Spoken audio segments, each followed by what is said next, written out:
দেখো আর একদিন দিতে হবে, সুতরাং আজকে শুরু করি আর না করি নেক্সট দিনকে শেষ করবো, এটা হলো বিষয়। হ্যাঁ, রিপ্রোডাক্টিভ হেলথ, এখানে যে বিষয়গুলো নিয়ে কথা হবে, যে টপিক গুলো নিয়ে আলোচনা হবে, সেগুলো আজকে আমাদের জন্য আজকের দিনে দাঁড়িয়ে ভীষণ ভীষণ ইম্পর্টেন্ট। কারণ প্রবলেমে এই গোটা রিপ্রোডাক্টিভ হেলথের, যে মানে হেলথের একটা পার্ট হলো রিপ্রোডাক্টিভ হেলথ।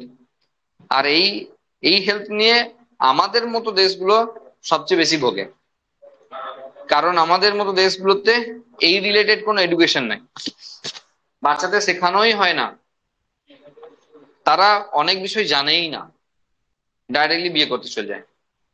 তার আগে কাদের কাছ থেকে জেনেছে? সব পাকাটে বন্ধুদের কাছ থেকে জেনেছে। এবার পাকাটে বন্ধুরা অর্ধেক জানে অর্ধেক জানে না, বাকিটা গ্যাস দিয়ে বুঝিয়ে দিয়েছে। এবার এই যে ভুল বোঝানো, না বোঝার থেকে অনেক ভালো ছিল, হলো। তাহলে সমস্যা হলো যে একটি ছেলে বা মেয়ে, সে তার অ্যাডোলেসেন্স পিরিয়ডে পা দিচ্ছে, অথচ অ্যাডোলেসেন্স পিরিয়ড সম্পর্কে তার কোনো জ্ঞান নেই, তাকে বোঝানোর কেউ নেই। মেয়ের ক্ষেত্রে তবু একটা বন্ধু আছে, তার মা। ছেলের ক্ষেত্রে তো একবারে মানে অভিভাবকহীন, কারণ ছেলে অপোজিট সেক্সের জন্য মাকেও বলতে পারে না, আর বাবাকে তো বলার কোনো প্রশ্নই আসে না। তার মানে ছেলেরা সেই অর্থে অভিভাবকহীন হয়ে পড়ে, মেয়েদের কাছে মা তবু বন্ধুর মতো কাজ করে। তো এই জায়গায় দাঁড়িয়ে এই ধরনের এডুকেশন সিস্টেম অবশ্যই অবশ্যই আমাদের দরকার ছিল। কারণ যে অ্যাডোলেসেন্স পিরিয়ডটাকে পার করবে, তার কাছে যদি সেই জিনিসগুলো বুঝিয়ে না দেওয়া হয়, তাহলে আলটিমেট দেশের ক্ষতি। কেন? কারণ এই ছেলেগুলো ম্যাক্সিমাম ক্ষেত্রে বিপদে পরিচালিত হবে, সারাদিনের বেশিরভাগ সময় এই সমস্ত জিনিস নিয়ে পড়ে থাকবে, মাথায় সবসময় এই সমস্ত চক্কর খাবে। টাইম ওয়েস্ট, টাইম ওয়েস্ট না?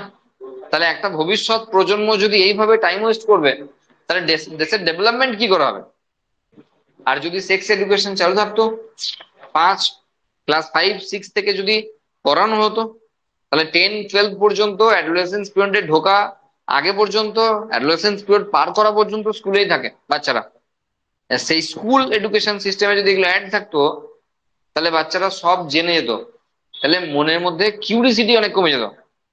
ফলে সমাজে যেমন অপরাধ প্রবণতা কমে যেত আজকে যা হচ্ছে, তেমন বাচ্চাদের অন্য জায়গাতে ব্রেন ইনভলভ করার অপশন আসতো, এই টাইম ওয়েস্ট গুলো হবে না। আমরা যে কোনো জিনিসটা যত লুকিয়ে রাখবো, তত জানার ইচ্ছা জাগবে।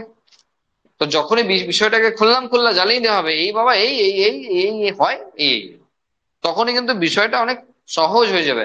সব ছেলে মেয়েদের কাছে বিষয়টা কিন্তু খুব সিম্পল হয়ে যাবে। তখন আমাদের কাছে কোনো একটা কথা মনে হবে না যে এ বাজে কথা বললো, এ অসভ্য কথা বললো, এই ওই সেই, এই সমস্ত কোনো বিষয় থাকবে না। কারণ জিনিসগুলো অ্যাকচুয়ালি ফিজিওলজি।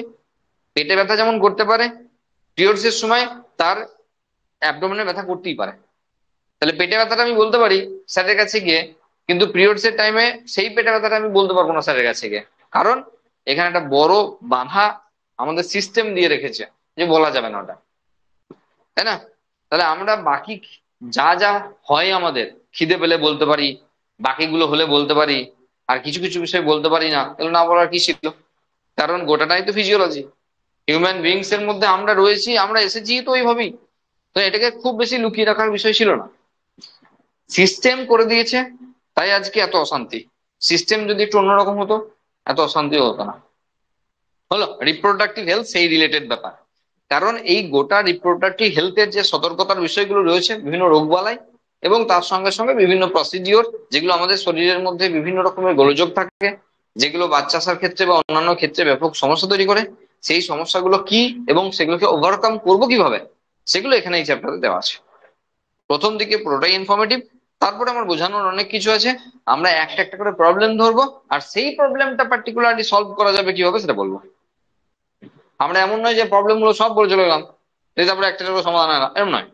প্রবলেম একটা বলবো, তুমি আগে বলবে প্রবলেম কি আসতে পারে, আর তার সলভ আমি বলবো কি আসতে পারে।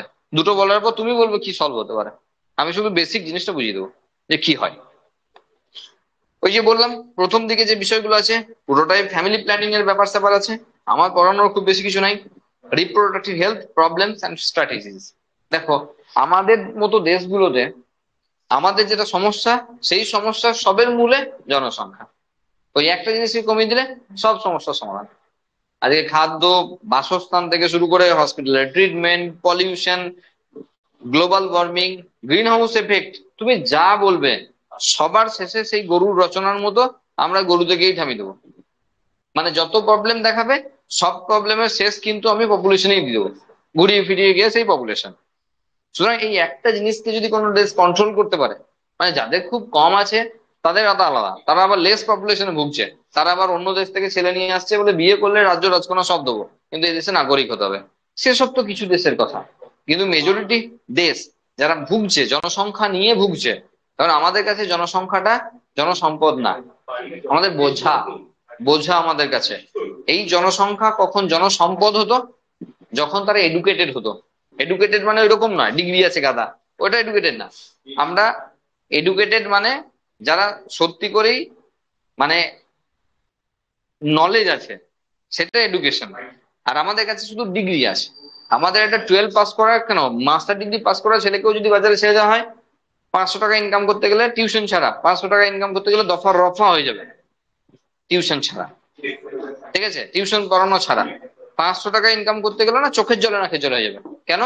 একটা মাস্টার ডিগ্রি পাস করার ছেলের কাছেও এমন কোন ধরনের এডুকেশন নাই যেটা বিক্রি করে সে খেতে পারবে।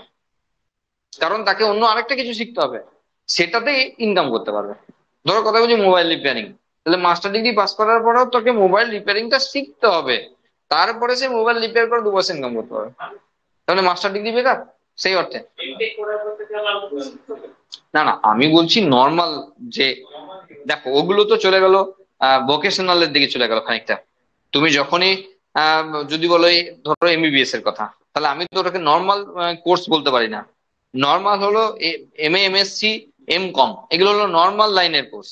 বাকি যখনই যাচ্ছে এগুলো তো সাইডের কোর্স, এগুলো তো প্রফেশনাল লাইনের কোর্স, যেগুলো আমি আজকে করব কাল থেকে আমার ইনকাম চাই, সেই জন্য তো এই কোর্স গুলো করা। মানুষ তো এই কোর্স গুলো এমনি এই জন্যই করে। আর আমরা যে লাইনটার কথা বলছি, যে লাইনে সবচেয়ে বেশি মানুষ হাঁটে, সবচেয়ে বেশি ছেলেরা হাঁটে, সেই লাইনটার কথা বলছি। সেখানে মাস্টার ডিগ্রি পাস করার পরও টিউশন ছাড়া অন্য কোনো কাজে সে সক্ষম নয়, সিস্টেমের দোষ আছে।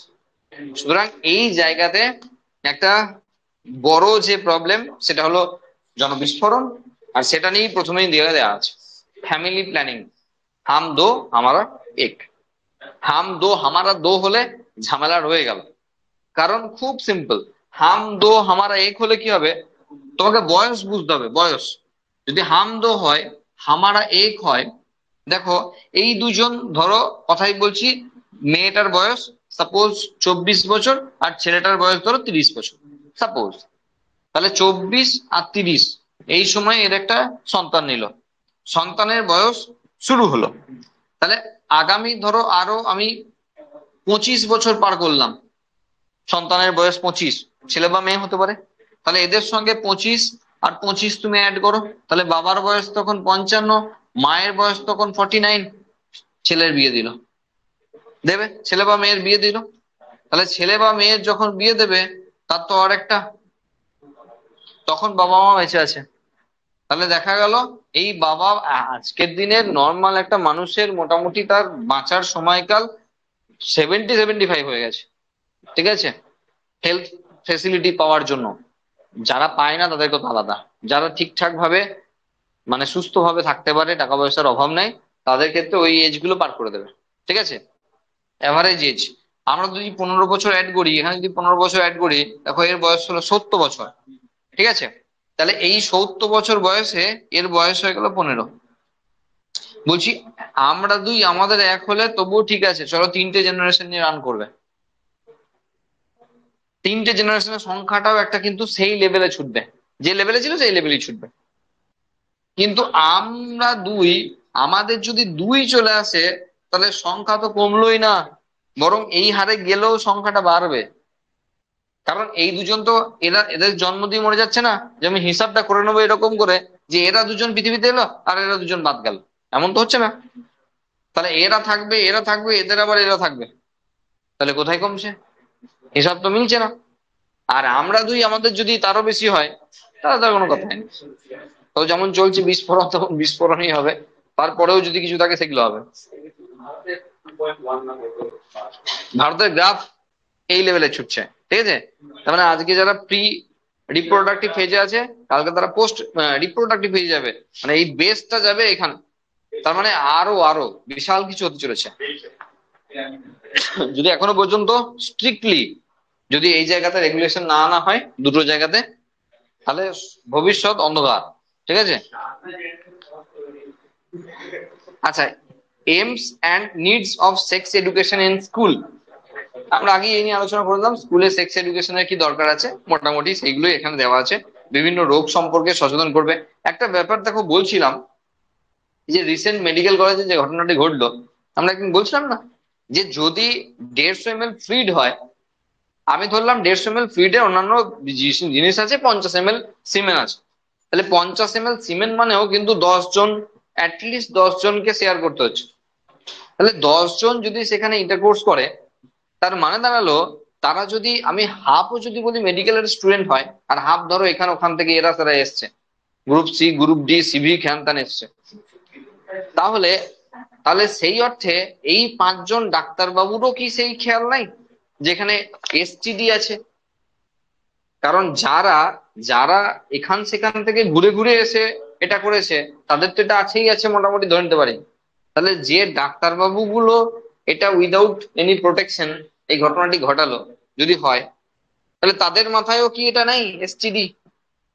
বোঝা গেল? তাহলে সেই বিষয়টা বলছি যে এই যে এই রোগগুলো সম্পর্কে সচেতন করা, এটা সেক্স এডুকেশনের একটা মেজর পার্ট। এটা শেখানো উচিত, অনেক কম বয়স থেকে শেখানো উচিত।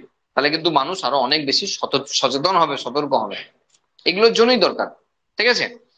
Population stabilisation and birth control, আমরা অলরেডি যা বলা বলে দিয়েছি। যত ডেটা আছে, যেটা নিজে নিজে পড়বে, ডেটা আমার বলার কিছু নেই। 2001 সালে কি হয়েছিল, 2011 সালে কি হয়েছিল, এই সালে কি হয়েছিল, ওই সালে কি হয়েছিল, আমার বলার কিছু নাই, ঠিক আছে। এরপর control measures and properties of an ideal contraceptive, এইখান থেকে আমরা নেক্সট দিনকে পড়াবো। হ্যাঁ, properties of an ideal contraceptive মানে গর্ভনিরোধকের আদর্শ মেথড হিসাবে কি ব্যবহার করা উচিত, কি নিয়ে কি করা উচিত, এইসব নিয়ে করে আমরা এই চ্যাপ্টারটাকে শেষ করবো নেক্সট দিনকে।